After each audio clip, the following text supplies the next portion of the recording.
안녕하세요.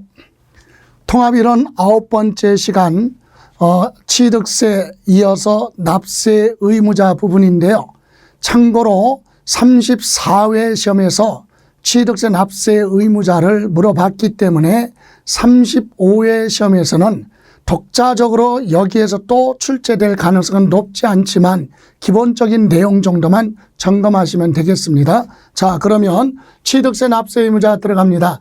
취득세 납세 의무자는 여러분 기본서 30쪽에 보시면 자, 등기 등록 여부에 관계없이 사용 수익 처분할 수 있는 권리 소유권을 취득했으면 등기 안 했어도 취득세 내라. 이게 실질과세 사실상 취득자 소유권 취득했으면 취득세 내라 이 얘기입니다. 다만 여러분 교재 보시면 사실상 취득자 30쪽 맨 밑에 그죠? 소유권을 취득했으면 사실상 취득하면 소유권 취득한 사람이 납세 의무자다 그랬어요. 그런데 두 번째 줄 소유권을 취득했어도 취득세 납세 의무가 없는 경우가 있다 그랬어요. 거기 뭐라고 그랬죠? 차량, 기계장비, 선박, 항공기 요거 승계 취득자를 납세 의무자로 한다 이 얘기는 여러분 사실상 취득은 승계 취득과 원시 취득이 있어요. 그런데 승계 취득한 자를 납세 의무자로 한다는 얘기는 원시 취득한 자는 납세 의무가 없다. 차량, 기계장비, 선박, 항공기 만드는 회사는 팔으려고 만드는 거지 회사가 소유할 재산이 아니기 때문에 취득세 과세하지 않아요. 그래서 자동차 만드는 회사는 취득세 안 내. 근데 여러분 자동차 회사가 자동차를 만들었어요. 제조 생산해놓은 새 차를 신차를 여러분이 신차를 출고받아서 취득하게 되면 여러분은요 승계 취득이지 원시 취득자가 아니야. 그래서 승계 취득한 여러분은 취득세를 내는데 원시 취득한 자동차 회사는 취득세를 안 낸다 이 얘기입니다. 그래서 차량, 기계장비, 선박, 항공기 승계 취득의 경우에만 취득세 납세 의무를 진다. 요거 기억하시고요. 자, 그러면 구체적으로 사실상 취득자가 납세 의무자인데 구체적인 사례에 보시면 제목 먼저 보시면 31쪽 주체구조부 취득자가 또는 주택조합의 조합원이 그리고 상속인 쭉 나왔죠. 그러면 여러분 2번 교재 보시면 주체구조부 취득자가 뭐야? 여러분 건축물에는 주요 구조부, 주체 구조부가 있어요. 여기 보실래요? 자, 여러분 건물을 지으려면 어떻게 해야 돼요? 건물을 지으려면 튼튼하게 지어야 돼. 그러려면 자, 기둥이 들어가야 될 이 위치는 기초라고 하는데 요 기초는 튼튼하게 다져야 돼요. 그래서 구덩이 파고 콘크리트 넣고 철근까지 넣었어요. 튼튼하게 집안을 다졌어요. 기초. 거기다가 건물에 뭐가 들어갑니까? 기둥이 들어갑니다. 기둥. 그리고 기둥과 기둥을 연결을 하지요. 쓰러지지 말라고 이걸 보라고 하지요. 그리고 옆에 측면을 벽이라고 하고 여기에 지붕을 씌웁니다. 지붕. 이것이 건축물에서는 필수 요건이야. 이것을 우리는 뭐라고 부르느냐? 주체구조부라고 그래요. 주체구조부 또는 주요구조부. 건축물에 이거 없으면 무너질 거 아니에요. 그죠? 예, 이건데 그럼 건축물에는 이런 거 소유자 말고 여기에는 이건 꼭 있어야 되는데 있어도 되고 없어도 되는 걸 뭐라고 한다? 부대설비라고 그래요. 부대설비. 대표적으로 여러분 건물에 엘리베이터가 꼭 있어야 되는 건 아니잖아요. 그죠? 그래서 엘리베이터 같은 건 주체구조부가 아니에요. 부대설비야. 있어도 되고 없어도 되는 거. 그래서 엘리베이터가 없었던 건물에 엘리베이터를 추가로 뭐했다? 설치했다. 그러면 취득세 내야 되거든요. 건물에 부착이 되니까. 그럼 누가 내느냐? 주체구조부 취득자가 내라 이 얘기예요. 건축물에 대해서는 얘가 세금 내는 거야. 설치한 사람이 따로 있을지라도 주체구조부 취득자가 건축물 하면 무조건 주체구조부 취득자 이 사람이 취득세를 내라. 부대설비 설치한 사람이 따로 있을지라도 이해가세요? 그래서 거기 보시면 주체 구조부 취득자 건축물 중 조작 설비 또는 부대 설비에 대해서 주체 구조부와 이거와 여기에 부착이 돼서 하나로서 건축물 효용 가치를 이루고 있는 것에 대해서는 주체 구조부 이외의 자가 두 번째 줄 이외의 자가 가설 설치한 경우라도 주체 구조부 취득자가 이를 함께 취득한 걸로 본다는 얘기는 부대 설비 설치한 사람하고 주체 구조부 취득자가 함께 내라 그런 뜻이 아니라 주체 구조부 취득자가 부대 설비도 함께 취득한 걸로 보고 취득세 내라 이 얘기고, 두 번째 주택조합의 조합은 그랬죠. 예, 조합을 결성했다는 얘기는 통업이에요. 그래서 주택조합 그러면 누가 조합원용 부동산은 누가 조합원이 취득세 내고 조합원한테 귀속되지 않는 건 조합이 내는 거죠. 그래서 조합원용 부동산 그러면 누가 조합원이 취득세 납세의 의무가 있다. 예를 들어 보세요. 이를테면 요 지역이 주거 환경이 열악해요. 주택이 오래됐어요. 그러다 보니까 비가 오면 장마철에 비가 오면 비가 새고 난리야. 주거 환경이 열악해. 그래서 옛날 같으면 대단히 재개발 재건축 사업이 이루어지는데 요즘은 몇 집이 모여서 소규모 재건축도 됩니다. 그래서 이 사람들이 여기에 이걸 철거하고 다시 짓고 싶어서 조합을 결성을 합니다. 지역 주택조합을 결성해서 요 부동산을 누구 앞으로 조합 앞으로 소유권 무슨 등기 이전 등기해 두고 얘들은 이제 재개발 재건축 다시 지어서 입주하는 사람들 뭐라고 그래요? 조합원이 됩니다. 그러면 조합은요 요거 가지고 관리처분 계획인가 받아서 이거 다 뭐하고 철거하고 그 자리에다가 이렇게 아파트를 지었어요. 아파트 지었어요. 아파트 지었죠. 이거 무슨 취득이에요? 원시 취득. 철거하고 다시 짓는 거 재축. 원시 취득. 그럼 취득세 내야 되잖아요. 근데 여기서 잘 보세요. 요 아파트 중에서 요 부분은 누구한테? 조합원한테 각각 나눠줄 거야. 조합원한테 줄 거고 나머지 요 부분은 무슨 분양? 남는 거니까 일반 분양하려고 합니다. 지금 물어보는 건 이거예요, 법은. 자, 요 부분은 누가 내고 취득세를? 조합원이 취득세 내면서 소유권 보전 등기하는 거, 보전 등기. 이전 등기가 아니라 보전 등기. 그리고 요거는 일반 분양할 거니까 누가?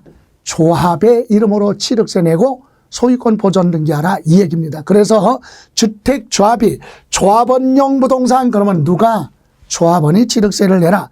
그리고 4번에 상속받은 물건은 당연히 누구? 상속인이 자기 취득한 재산만큼 취득세 내는데 거기서 세 번째 줄 중간에 이 경우 자 상속인의 납세 의무에 관하여 연대 납세 의무를 진다. 이 얘기는 뭐예요? 지분으로 여러 사람이 공동으로 상속받았을 때는 연대 납세 의무를 진다. 원래 상속은 상속인 각자가 취득한 재산에 대해서 취득세 납세 의무를 지는데 가로 안에 두 번째 줄 가로 안에 지분으로 취득하는 경우 지분에 해당하는 물건에 대해서 납세 의무를 지는데 그때는 지분대로 받았으니까 그 사람들이 다 책임져라. 연대 납세 의무가 있다. 이렇게 얘기를 합니다. 그래서 여기 보실래요?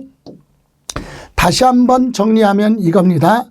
자, 첫 번째 등기 여부에 관계없이 사용, 수익, 처분할 수 있는 권리 취득했으면 소유권 취득이죠. 사실상 취득자가 납세 의무자다. 뭐 안 했어도 등기 안 했어도 또 건축물 중에서 조작 설비, 부대 설비는 있어도 되고 없어도 되는 핵심이 되는 주체 구조부가 아니죠. 그런 시설물을 설치했을 때는 건축물에 설치한 사람이 따로 있을지라도 건축물은 누가? 주체 구조부 취득자가 취득세를 내라 이 얘기입니다. 그리고 상속받은 자산은 상속인 각자가 상속받은 취득 물건에 대해서 책임져라. 그죠? 그래서 뭐요? 상속인이 납세 의무자가 됩니다. 다만 여러 사람이 지분으로 받았다 이 얘기는 여러 사람이 공동으로 받았다는 얘기죠. 그럴 때는 그 사람들이 다 연대 납세 의무 있어요. 그런 단서 없이 상속받은 재산 그랬는데 연대 납세 의무자 그러면 틀리죠. 상속받은 재산 그러면 상속인 상속인이 각각 납세 의무를 진다. 다음, 재건축 조합이 조합원용으로 그랬잖아요. 그죠? 조합원용으로 취득하는 주택은 조합원용이니까 누가? 조합원이 취득세 내라 이거예요. 조합원 앞으로 소유권 보전 등기하면서 세금 부담을 줄여주는 거죠. 그래서 조합원이 취득세를 내라. 그러면 조합원한테 귀속되지 않는 부분, 즉 일반 분양하는 건 조합이 취득세 내고, 조합원용 그러면 누가? 조합원이 취득세를 내라 이 얘기입니다. 또 변경한 시점, 토지의 지목을 뭐했다? 변경했다면 누가 취득세를 내야 되느냐? 변경한 때 당시 토지면 토지의 누구? 소유자. 여러분 교재 33페이지 잠깐 보세요. 33페이지에 보시면 변경한 시점의 소유자 맨 위에 11번 거기 선박 차량 기계 장비 종류 구조를 변경하거나 또는 토지의 지목을 사실상 변경함으로써 그 가액이 뭐했으면 증가했으면 취득한 걸로 본다. 간주취득이죠. 간주취득. 이 경우 누가 납세 의무자냐? 이때는 누가? 토지의 소유자가 납세 의무자인데 이때 세 번째 줄 보시면 두 번째 줄 그때 다만 이 경우 도시개발 사업 시행으로 토지의 지목이 사실상 변경될 때는 환지 계획에 따라 받는 환지 새로운 토지를 받는 경우는 누가? 조합원이 취득세 납세 의무자가 되는 거고 공사비 대가로 받은 채비지 보류지에 대해서는 사업 시행자가 납세 의무자가 된다. 이게 34회 시험에서 출제됐던 부분이죠. 크게 신경 안 쓰셔도 됩니다. 이렇게 해서 납세 의무자 보셨어요. 여기 보실래요? 변경한 시점에 토지의 소유자인데 이때 도시개발 사업으로 환지받는 건 누가? 조합원이 취득세 납세 의무자가 되는 거고 만약에 공사비 대가로 받은 채비지 보류지에 대해서는 누가? 사업 시행자가 취득세 납세 의무자가 된다 이 얘기입니다. 이렇게 해서 납세 의무자 보셨는데 이 납세 의무자 중에서 아주 시험에서 많이 물어볼 수 있는 거 취득세만 물어보는 게 아니라 양도소득세랑 관련된 부분이 있죠. 그게 어떤 경우냐면 여러분 다시 앞쪽으로 가서 여러분 31쪽 31페이지에 보시면 이거 있어요. 배우자 등으로부터 취득. 여러분 교재 보시면 31페이지 양가로 5번에 보시면 나왔죠. 5번에 뭐라고 되어 있습니까? 배우자 부부간에 또는 직계 존비속하면 부모 자식 간에 부동산을 취득하는 경우는 매매가 아니라 뭘로 간다? 증여로 취득한 걸로 본다. 증여로 취득한 걸로 봐라 이거죠. 매매냐 증여냐에 따라 취득세 세율이 달라요. 그러니까 구분하거든요. 부모 자식 간의 부동산 매매 또는 부부 간의 부동산 매매는 법은 인정 안 하고 뭘로 간다? 매매가 아니라 증여로 보는 거예요. 그래서 증여를 했고 증여받아서 취득한 걸로 보겠다 이 얘기입니다. 왜? 부모 자식 간의 부부 간의 매매 거래는 돈을 정상적으로 주고받았는지 이거 입증하기가 어렵잖아요. 그죠? 그래서 일단은 뭘로 가? 증여로 추정하는 거예요. 증여로 보고 부과하겠다 이겁니다. 그런데 다만 부모 자식 간이라도 부부라도 대가를 주고받은 사실이 거짓말할 수 없이 명백하게 입증되는 그런 거래로 취득했다면 그것만큼은 인정해 주는데 그 내용이 밑에 박스죠. 다음에 해당하는 경우는 유상 매매로 취득한 걸로 본다. 인정해 주겠다. 매매로 취득한 거 인정해 주겠다. 부모 자식 간의 거래도 부부 간의 거래도 이런 경우는 매매로 인정해 주는데 그 첫 번째 박스에 1번 공매 경매. 여러분 아버지 부동산이 경매 물건 나왔는데 아들이나 부인이 경매에 참여해서 공개 입찰 방식에 참여해서 낙찰받았어요. 이거 정상적인 거래야. 짜고 하는 거래가 아니죠. 그래서 이건 매매로 인정해 주겠다 이겁니다. 공매나 경매 절차로 부모 자식 간의 부동산을 취득했다면 매매로 인정해 줍니다. 두 번째, 법원으로부터 파산 선고 받았어요. 파산 선고 받은 사람의 재산은 법원에서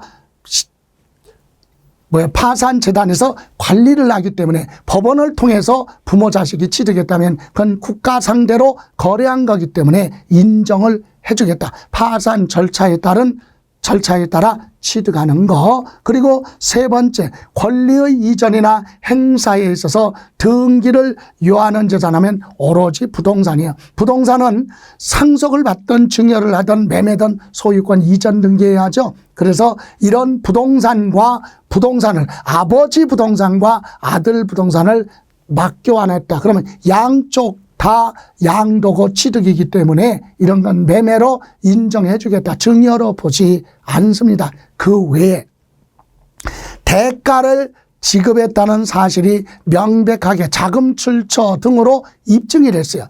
부모 자산을 부동산을 자녀가 취득하는데 자녀가 기존에 있던 자기 돈을 정상적으로 부모님한테 주고 부동산을 취득했다. 자금 출처가 명백하게 입증됐다는 얘기는 이거죠.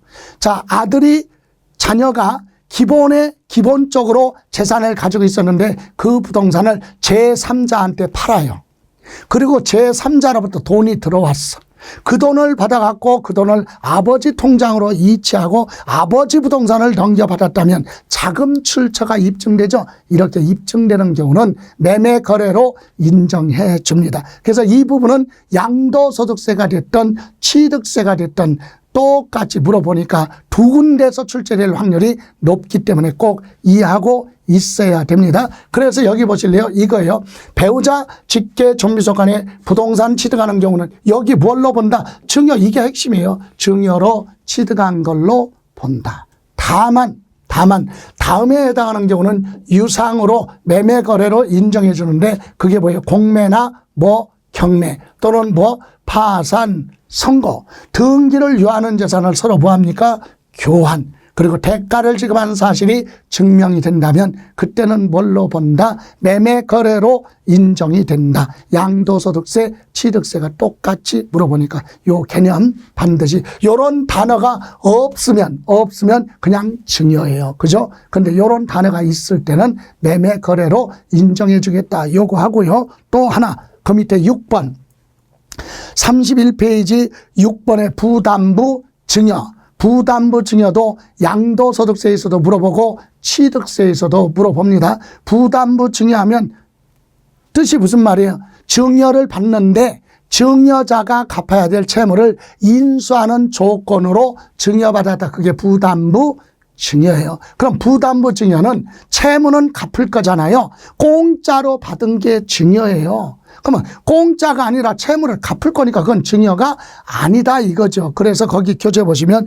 증여자의 채무를 인수하는 부담부 증여의 경우 거기 줄쳐요. 채무 부분에 해당하는 부분은 유상으로 취득한 걸로 본다. 부담부 증여 그러면 채무가 있는 증여인데 채무 부분은 증여가 아니라 뭘로? 매매 거래로 본다. 그래서 채무 부분은 유상 거래로 보겠다 이겁니다. 다만 배우자 직계 존비속 간의 부담부 증여의 경우는 기본이 증여로 가요. 전체. 왜? 부모 자식 간에는 허위로 가공 채무 만들어 놓고 인수하는 것처럼 꾸밀 수도 있잖아요. 그래서 부모 자식 간의 부담부 증여는 원칙이 인정 안 하고 전체가 다 증여예요. 그러나 배우자 직계 존비속이 아닌 경우는 채무 부분은 증여가 아니라 매매다. 그래서 우리는 두 번째 줄까지만 보세요. 핵심이 배우자 직계 존비속 그거 아니고 그런 단서 없이 부담부 증여, 증여자의 채무를 인수하는 부담부 증여 이렇게 딱 나오면 무슨 부분은 채무 부분은 뭘로 본다? 매매 거래로 본다. 그죠? 채무는 갚을 거니까 공짜로 받은 것이 아니다 이 얘기입니다. 그래서 여기 보실래요? 부담부 증여. 증여자의 채무를 인수하는 뭐는 부담부 증여 이렇게 딱 나오면 무슨 부분? 채무 부분은 뭘로 본다? 부동산을 유상으로 취득한 걸로 본다. 이렇게 키워드가 세 가지. 부담부 증여 딱 나오면 무슨 부분? 채무 부분은 갚을 거니까 증여가 아니라 보다 매매로 취득한 걸로 본다. 이렇게. 그리고 부모 자식 간의 배우자 직계 존비속 간의 부동산 취득은 기본이 뭐다? 증여로 취득한다 이 얘기입니다. 이해가세요? 이렇게 정리를 하시고요. 다음, 자, 취득세 납세 의무자는 이런 부분은 아주 어려운 부분이죠. 또 여러분 상속재산 상속 개시 후 재분할 그랬어요. 그래서 여러분 교재에 보시면 어디에 나와 있느냐, 32페이지에 나와 있는 내용이죠. 32쪽 상속재산 재분할의 취득. 자, 여기 보실래요? 이건 무슨 말이냐면 이 얘기하는 겁니다. 갑이라는 사람이 재산을 많이 가지고 있어요. 그런데 이 사람이 뭐를 합니까? 사망했어요. 그래서 사망했으니까 이 사람의 자녀가 3명이 있어. 첫째, 둘째, 셋째가 뭐 받아요? 상속을 받아요. 그런데 민법에 우리 사망한 사람의 상속은 유언장이 있으면 유언장에 의해서 상속받으면 유언대로 갑니다. 그런데 유언이 없이 사망했으면 민법으로 가는 게 상속이에요. 법대로 받은 건 상속, 유언 등에 의해서 받는 걸 유증. 그럼 어떤 게 우선이다? 유증이 우선이에요. 그럼 유언 등이 없으면 민법 규정으로 가면 민법에는 첫째, 둘째, 셋째 지분이 다 똑같아요. 그죠? 배우자가 1.5, 자녀는 1알씩 이렇게 되어 있죠. 그래서 지금은 유언장이 없어. 그래, 유언장이 있어요. 유증. 유언장이 없으면 보세요. 이 사람이 100억의 재산을 가지고 있는데 사망했다. 그럼 민법대로 가면 여기는 33억, 33억, 33억 지분이 똑같으니까. 그죠? 이렇게 생각을 하고 있는데 웬걸 유언장이 작성되어 있더라 이 얘기야. 유증. 그래서 유언장에 보니까 첫째는 50%, 둘째는 40%, 셋째는 유언장에 10%만 줘라. 이렇게 유언장이 나왔다면 여러분 셋째, 여러분이 셋째야. 어때 기분이? 예? 여러분이 셋째예요. 셋째. 셋째면 기분이 어때요? 쉽게 얘기합시다. 더럽지. 그죠? 아니 여기 이렇게 많이 받는데 여기는 나는 조금 받아. 얘가 불만이야. 그죠? 그래서 불만을 표시하니까 첫째, 둘째가 뭐라 그래? 셋째한테 야, 네가 상속을 조금 받은 거 이해가. 그래서 우리가 조금 줄 텐데 그래도 아버지 유지, 아버지 뜻이 유언해. 그러니까 유언대로 뭐 하자? 상속을 개시하자. 그리고 나서 줄 테니까 이렇게 얘기하는 거야. 그래서 그러라고 그랬어요. 그래서 상속 등기를 합니다. 상속 등기해요. 등기합니다. 그러면 이 아버지 재산의 50%가 첫째로, 40%가 둘째 앞으로, 10%가 셋째 앞으로 등기가 됐어요. 됐죠? 네. 그러면서 요 등기한 대로 얘들은 뭐네? 취득세도 내고 뭐 또 상속세도 냈겠죠? 상속받으니까 취득세 내고 상속세 내야 돼요. 끝났어요. 그리고 나서 첫째하고 둘째가 협의해서 합의를 내서 누구한테? 셋째한테 지분을 추가로 넘겨주면 얘는 뭐냐? 증여받았다 이 얘기예요. 그럼 얘는 뭐 냈어도 취득세 냈어도 별도로 뭐 증여세 내야 돼요. 이해가세요? 자, 뭐 하고 나서 상속 등기한 후에 이 사람들이 협의에 의해서 지분이 넘겨주면 지분이 이제 10%씩 갔다고 그래봐요. 그럼 여기는 지분이 감소한 자로부터 지분이 무한 자는 증가한 자는 뭐 받았다? 증여받은 걸로 보고 취득세 내라. 확인해 볼게요. 자, 갑니다. 첫 번째 줄 상속 개시 후 32페이지 상속 재산에 대해서 상속분이 확정돼서 등기 등이 된 후 거기 줄쳐요. 상속분이 확정돼서 등기가 된 후 상속분이 확정되어 등기가 된 후 거기까지 줄쳤죠. 그리고 나서 상속 재산에 대해서 공동 상속인이 협의에 의하여 재분할. 자, 거기 두 번째 줄 공동 상속인이 협의. 거기까지만 합의를 냈다는 얘기예요. 그래서 지분이 이전됐다면 재분할에 의해서 상속분이 감소한 상속인으로부터 거기 세 번째 줄 증여받아 취득한 걸로 본다. 자, 결론은 뭐예요? 상속 등기하고 나서 협의에 의해서 합의에 의해서 지분을 넘겨받았다면 지분 준 사람 감소한 자로부터 증가한 자는 증여받아서 취득한 걸로 본다. 그래서 취득세를 부과한다 이 얘기입니다. 여기 보실래요?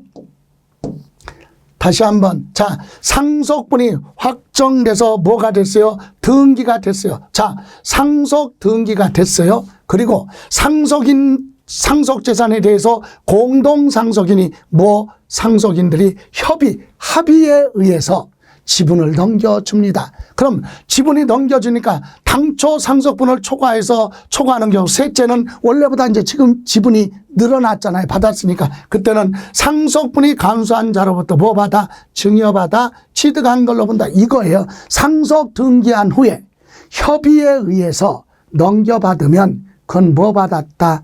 증여받은 걸로 보고 취득세를 내라. 근데 시험에서 한번 물어봤어요. 뭐라고? 여기 상속인이 협의가 아니라 법원의 판결로 받는 거, 그건 취득으로 보지 않습니다. 판결로 받는 건 취득으로 보지 않겠다. 여기 있어요. 다음의 경우는 제외한다. 신고기한 내 재분할을 하거나 상속회복 청구 소송으로 판결에 의해서 변동이 있거나 또는 채권자 대의권에 의해서 협의하여 분할하는 경우는 취득으로 보지 않는다. 이것까지는 기억하지 않더라도 반드시 요거 두 줄은 기억하셔야 돼요. 상속분이 됐어요? 확정이 돼서 등기가 된 후에 상속인들끼리 협의에 의해서 지분에 변동이 있으면 지분을 받은 사람은 받아? 증여받아 취득한 걸로 보겠다. 요거 기억하시고요. 다음. 이번에는 또 하나 신탁재산 지위 이전. 여러분 교재 보시면 32페이지 9번 신탁재산의 지위 이전이 무슨 말이에요? 신탁법에 재산을 맡겨놓고 그 재산에 대한 권리를 다른 제3자한테 넘겨받은 사람은 그 신탁재산을 뭐한 걸로? 취득한 걸로 본다. 여기 보세요. 신탁법의 신탁재산에 위탁자, 지위가 뭡니까? 권리가 이전되는 경우는 새로운 위탁자가 취득한 걸로 본다. 여기 보세요. 아버지가 위탁자요. 이 아버지가 신탁회사에 재산 관리를 맡겼어요. 그럼 맡겼으면 회사로부터 받아야 돼? 이익을 받고 만기가 되면 이 재산 되돌려 받아야죠. 이런 위탁자가 이 재산을 누구한테? 자기 아들한테 권리를 넘겨줬다면 이 새로운 위탁자는 이 사람의 재산을 받은 걸로 취득한 걸로 보고 취득세를 부과하겠다. 그래서 이 얘기입니다. 제가 신탁법에 부동산을 맡겼어요. 그리고 나서 우리 아들한테 내 맡긴 그 재산에 대한 권리를 우리 아들한테 넘겨주면 간접적으로 취득한 거예요. 그래서 우리 아들은 새로운 위탁자는 취득한 걸로 보고 보내라. 취득세를 내야 된다. 이겁니다. 자, 또 하나. 이제 마지막으로 여러분 또 하나. 택지공사가 준공된 토지. 여러분 어디 보시냐면 32페이지 위에 8번 교재 32쪽 양가로 8번 있죠. 8번에 대한 내용 있습니다. 거기 보시면 읽고 가죠. 교재부터. 법률에 따른 택지공사가 준공된 토지의 지목을 건축물과 건축물에 접속된 정원이나 부속시설물 부지로 사실상 변경함으로써 가액이 증가된 경우 건축물 소유자가 취득한 걸로 보고 건축물의 부속 토지로 사용되지 않고 정원을 조성하거나 조형물을 설치하는 비용이 있다면 그건 토지 소유자가 취득한 걸로 본다. 여기 보세요. 이 얘기 아주 원초적인 거. 자, 택지개발공사가 끝나서 임야인데 아니면 농사짓던 농지인데 뭘로 바뀌었어요? 대지로 바뀌었어. 뭘로? 대지로 바뀌었다. 대지. 이렇게 대지로 바뀌었어요. 그런데 이 대지를 가지고 있는 토지 소유자가 자, 여기에다가 나중에 주택을 지으면 배수로 같은 거 기본 공사를 해야 되니까 건물을 신축하기 전에 여기에 지하에 배수로를 설치를 하거나 아니면 여기다가 정원수 나무 같은 거 심어서 정원을 미리 조성했다. 이런 경우에 이 조성하는 비용이나 배수로 설치하는데 들어간 비용은 취득세를 내야 되는데 누가 내야 되느냐 이 얘기예요.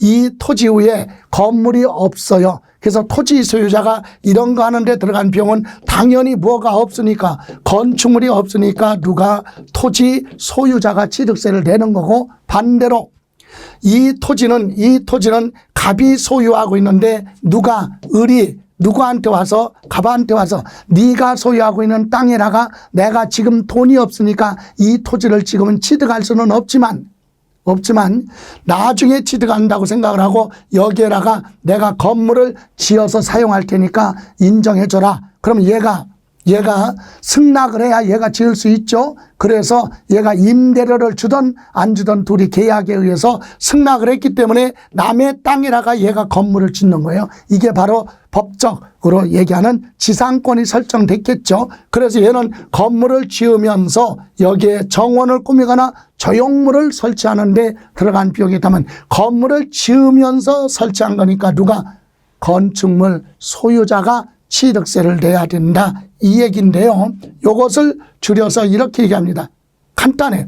건축물이 없는 토지에다가 정원을 조성하거나 조형물 설치하는 데 들어간 비용은 건물이 없으니까 누가, 토지 소유자가 취득세를 내라 이거고, 건축물이 있는 토지, 건물이 있는 토지에 건물을 건축하면서 정원을 꾸미거나 조형물 설치하는 데 들어간 비용은 누가, 건축물이 있으니까 건축물 소유자가 취득한 걸로 보겠다. 토지 위에 건축물이 없으면 토지 소유자가, 건물을 건축하면서 들어간 비용은 건축물 소유자가 납세 의무자가 된다 그거고요. 또 하나, 여러분 교재에 보시면 32페이지 맨 밑에 나왔던 내용이죠. 거기 정비사업으로 인해서 취득하는 토지 건축물 환지 계획에 따라 공급받는, 옛날 토지 주고 새로운 토지를 되돌려받는 그런 토지에 대해서는 누가,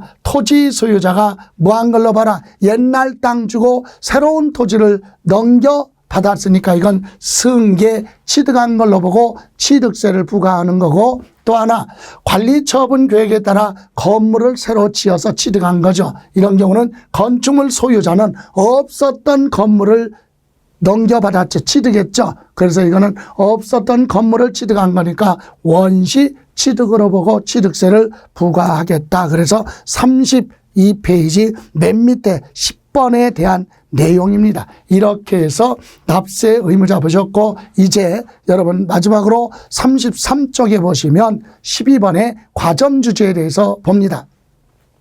비상장법인, 증권거래소에 상장이 안 된 비상장법인의 주식을 취득해서 총 주식의 몇 프로, 50%를 초과했으면 과점주주라고 합니다. 그럼 과점주주는 주식을 소유해서 회사를 실질적으로 지배하는 경우가 있죠. 그래서 그런 걸 방지하기 위해서 과점주주가 됐을 때는 취득세 내라. 왜? 주식을 취득했지만 간접적으로 지배하고 있는 그 회사의 부동산을 취득한 걸로 보고 취득세를 내라 이 얘기입니다. 그러니까 과점주주 하지 말아라 이 얘기죠. 그래서 최초로 무슨 주주? 과점주주가 됐다. 이때는요, 지분이 몇 프로? 50% 지분 비율만큼 취득세 납세 의무가 있다. 비상장법인의 주식을 취득해서 50% 초과했으면 취득세 내야 돼. 50% 초과했으면 그 비율만큼 취득세를 내는데, 다만 최초로 과점주주 됐을 때 회사를 뭐 하면서 설립하면서 발행한 주식을 취득해서 과점주주가 됐다면 그때는 납세 의무가 없습니다. 설립할 때 회사가 발행하는 주식을 취득해서 50%를 뭐했다? 초과했을 때는 납세 의무가 없다. 두 번째, 과점주주가 됐으면, 과점주주는 취득세 내고 한 번으로 내고 끝나는 게 아니라 과점주주 됐으니까 취득세 내는데 계속 지분이 뭐하면, 증가하면, 지분이 뭐한 거 증가된 부분에 대해서는 재차 취득세를 내야 된다 이겁니다. 그리고 또 과점주주였던 자가 주식을 처분했다가 다시 재차 과점주주가 되면 종전보다 뭐한 거 증가된 부분만 과세를 한다. 이 내용을 여러분 교재 표를 보고 설명드릴게요. 33페이지 12번 과점주주 보세요. 밑에 범위 박스. 최초로 무슨 주주? 과점주주 됐는데 최초로 첫 번째 칸 회사 설립 시 주식을 취득해서 55%가 됐다. 그러면 과점주주 됐어도 설립할 때 취득한 거니까 납세 의무가 없어요. 왜? 여러분 회사 설립할 때 주식을 취득하면 최초로 회사의 주인이죠. 그럼 주식 대금이 회사에 갔어요. 그 돈으로 부동산 사고 그 돈으로 취득세 냈으니까 과점주주 이미 주주는 취득세를 부담했어요. 그런데 과점주주라고 해서 취득세 또 내라 그러면 이중부가죠. 그래서 설립 시 취득은 납세 의무가 없어요. 그런데 그 다음에 추가로 몇 프로? 5%를 취득했다. 55% 과점주주 됐을 때는 설립 시 취득이니까 납세 의무가 없는데 추가로 5% 취득했으면 5%만큼은 증가됐으니까 취득세 내라 이 얘기입니다. 그러면 두 번째 칸에 설립할 때 45%를 취득했으니까 과점주주가 아니에요. 그런데 그 후에 10%를 추가로 취득해서 10% 취득할 때 그때 합쳐서 기존 거 합쳐서 50% 초과했죠. 그러면 그때 과점주주야. 그럼 취득세는 몇 프로 내라? 최초로 55% 취득세를 내라 이거죠. 설립하고 나서 과점주주 됐으면 취득세 내. 근데 설립할 때 과점주주 된 건 안 내. 그 다음에는 증가된 것만. 근데 두 번째 칸은 설립할 때는 과점주주가 아니야. 그 다음에 10% 취득했을 때 그때 과점주주가 됐죠. 그러면 55% 전체 취득세 내야 된다. 그럼 재차 과점주주 보세요. 첫 번째 칸에 설립하고 나서 55% 취득해서 그럼 과점주주 55% 취득세 내요. 그리고 나서 5%를 팔았어요. 55%인데 5% 팔았어요. 처분. 빼. 그럼 몇 프로죠? 55%인데 5% 처분하니까 50%. 과점주주가 아니야. 그런데 또 다시 몇 프로? 10% 취득했어요. 또 다시 10% 취득할 때 60%가 됐죠. 그럼 원래 과점주주보다 5% 증가됐잖아요. 그럼 5%만큼은 취득세를 내라. 그러면 네 번째 칸에는 60% 과점주주 취득세 냈어요. 그런데 몇 프로 팔았어요? 처분했어요. 10%. 10% 처분할 때 일반 주주로 바뀌었어요. 그런데 또 5%를 취득해서 다시 과점주주 됐다. 50% 초과. 그런데 원래 60%보다는 증가 안 했으니까 납세 의무가 없다. 이 얘기죠. 예, 그래서 우리는 하나만 기억하세요. 과점주주 보세요. 33조. 비상장 법인의 주식 또는 지분을 주주 또는 사원으로부터 취득해서 무슨 주주? 과점주주가 된 경우 해당 법인의 부동산 등을 취득한 걸로 본다 그랬죠. 그런데 세 번째 줄 다만 그거 줄줄 법인 설립 시 주식을 취득해서 무슨 주주? 과점주주 된 건 납세 의무가 없다. 과점주주 됐어도 처음에 설립할 때 주식을 취득해서 과점주주가 된 경우는 이미 취득세를 부담했기 때문에 이중부가다 납세 의무가 없다. 이렇게만 기억하시면 되겠습니다. 이해가세요? 자, 이렇게 해서 취득세, 납세 의무자 부분을 봤어요. 자, 그런데 여기서 잠깐 33쪽에 보시면 기출문제, 대표문제 나왔죠? 대표문제 거기 한번 볼까요? 빈출지문 틀린 거 1번 공유수면 매립하거나 간척을 해서 토지를 조성하는 경우 매립 간척은 승계취득이 아니라 무슨 취득이에요? 원시취득. 틀렸죠? 승계취득이 아니라 매립 간척은 원시취득이다. 틀렸어요. 2번 권리의 이전이나 행사에 등기가 필요한 부동산을 직계 존속 부모와 서로 교환, 부부간에 교환을 하든 부모 자식 간에 교환하든 그건 인정이 돼요. 증여로 보지 않고 뭘로? 매매 거래로 인정이 된다. 유상 승계 취득으로 본다. 맞아요. 3번 국가 지방자치단체 또는 지방자치단체 귀속되거나 기부 체납 조건으로 취득하는 부동산 등은 취득세 내지 마라. 비과세. 맞습니다. 4번 법령이 정하는 고급 오락장에 해당하는 임시건축물. 임시건축물은 취득세 안 내요. 근데 고급 오락장은 사치성이야. 그건 과세다. 고급 오락장 하면 사치성 재산은 임시 건축물이라 하더라도 취득세 과세하는 겁니다. 그래서 과세하지 않는다. 틀렸다.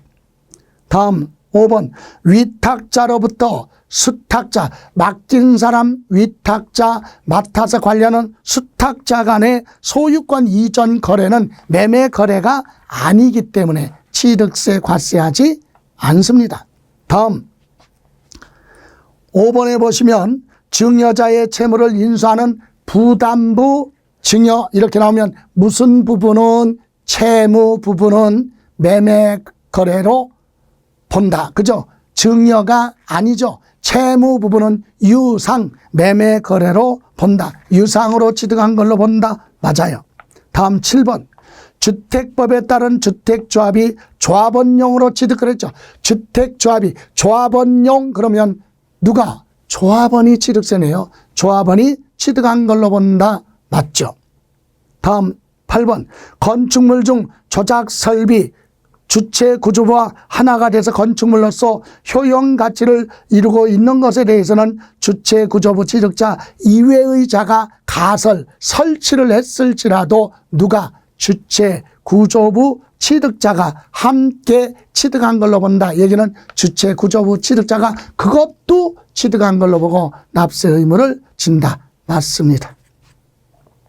다음 9번. 법인 설립 시 발행하는 주식을 취득해서 지방세 기본법에 과점주주가 됐다. 50% 초과해서 과점주주 됐어도 취득세 납세 의무 없어요. 왜? 설립 시 취득하는 거잖아. 설립할 때 발행한 주식을 취득해서 과점주주가 된 건 납세 의무가 있다. 틀렸어요. 납세 의무 없다. 없다. 다음 10번.